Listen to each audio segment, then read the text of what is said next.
इस पूरे टूर्नामेंट में एक और अनोखी चीज हुई थी, और वो ये हुई थी कि टीम के जो मीडिया मैनेजर हैं एस एन नागी, उन्हें वापस बुला लिया गया ड्यूरिंग द टूर्नामेंट और उनको रिप्लेस किया वहां पर दूसरे मीडिया मैनेजर ने। अब उनको वापस बुलाने की रीजन क्या थी? बहुत से सवालात हुए उनकी वापसी के ऊपर कि during the tournament team media manager को वापस क्यों बुला लिया गया।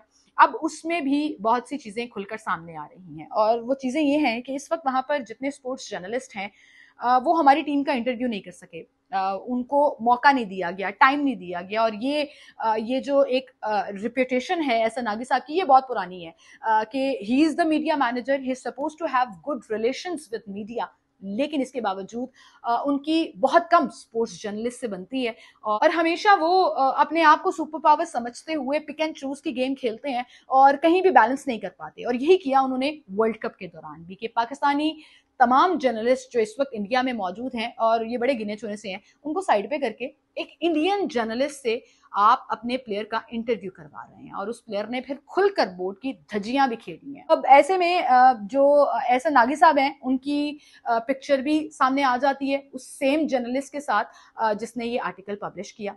बोर्ड को शायद भिनक पड़ गई थी। ऐसा नागी साहब अपनी सेल्फिश रीजंस की वजह से वापस आए, और उनका अब जो फ्यूचर है पाकिस्तान क्रिकेट बोर्ड, वो अब कहीं ना कहीं डावाडोल और तजब्जुब का शिकार लग रहा है। वो कहते हैं ना कि एक टीम में रहते हुए जब आप सिर्फ अपने लिए ही खेलेंगे तो वो खुलकर सामने आ जाएगा, और फिर आप जो है वो सवालों के कटहरे में आ जाएंगे। तो ऐसा नागी साहब के साथ भी कुछ ऐसा ही हो रहा है। डेफिनेटली इसको भी कहीं ना कहीं इन्वेस्टिगेट किया जा रहा है कि ये असल में हुआ क्या, और उनके बैकलिंक्स जो हैं वो क्रिकेट बस से हों या उस पर्टिकुलर जर्नलिस्ट से हों जिसने ये हंगर गेम ऑफ क्रिकेट का आर्टिकल लिखा है, वो सामने आ ही जाएंगे। तो हर तरफ ऐसा लग रहा है अपनी अपनी गेम खेली जा रही है। ऐसे नागी साहब ने अपनी गेम खेली, बोर्ड को जलील करा दिया इंटरनेशनल प्लेटफॉर्म के ऊपर, एक सीनियर प्लेयर का इंटरव्यू भी करा दिया, टीम को क्रिटिसाइज भी करा दिया, और इंटरनेशनल एम्बेरसमेंट का बायस भी बने, और अब वो वापस आ गए। And definitely he would know कि उनके साथ क्या होगा।